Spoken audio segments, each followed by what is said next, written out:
Hello yours, இது திரைச்சாரல். இன்னைக்கு நம்ம இந்த வீடியோவில் எதை பற்றி பார்க்க போகிறோம்னு சொன்னால், வசூலில் பின்னி எடுத்த பாக்கியராஜ் நடித்த 10 படங்கள் அப்படிங்கிற விவரத்தை தான் இப்போ நம்ம இந்த வீடியோவில் பார்க்க போகிறோம்.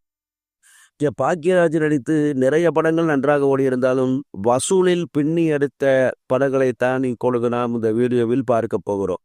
1979 புதிய வார்ப்புகள் 150 நாட்களுக்கு மேலே ஓடி நல்ல வெற்றி பெற்றது. 1979 கன்னி பருவத்திலே 265 நாள் ஓடி நல்ல வசூல் பெற்றது. 1981 மௌன கீதங்கள் 150 நாட்களுக்கு மேலே ஓடி சூப்பராக ஓடியது.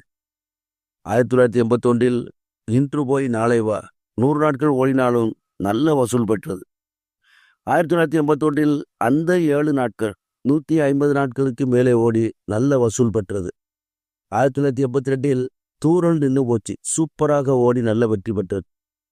1982 டார்லிங் டார்லிங் டார்லிங் 130 நாட்கள் ஓடி அருமையான வசூல் பெற்றது. 1983 முந்தானை முடிச்சு நன்றாக ஓடி வசூலில் பின்னி எடுத்தது. 1985 நான் சிகப்பு மனிதன். இந்த படத்தில் பாக்கியராஜ் நடித்திருந்தாலும் இந்த படமும் 100 நாட்களுக்கு மேல் ஓடி நல்ல வசூல் பெற்றது. அடுத்து 1985 விதி. இந்த படத்திலும் பாக்கியராஜ் நடித்திருப்பார். இந்த படமும் நன்றாக ஓடி வசூல் செய்தது.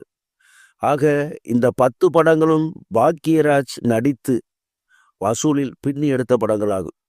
மற்ற படங்கள் நன்றாக ஓடியிருந்தாலும் இந்த படங்களுக்கு பிறகுதான் வசூலில் இடம்பெறுகின்றன. சரி வஸ், இந்த கண்டனத்துடன் முடிகிறது. அடுத்து ஒரு நல்ல சந்திக்கிறேன். நன்றி.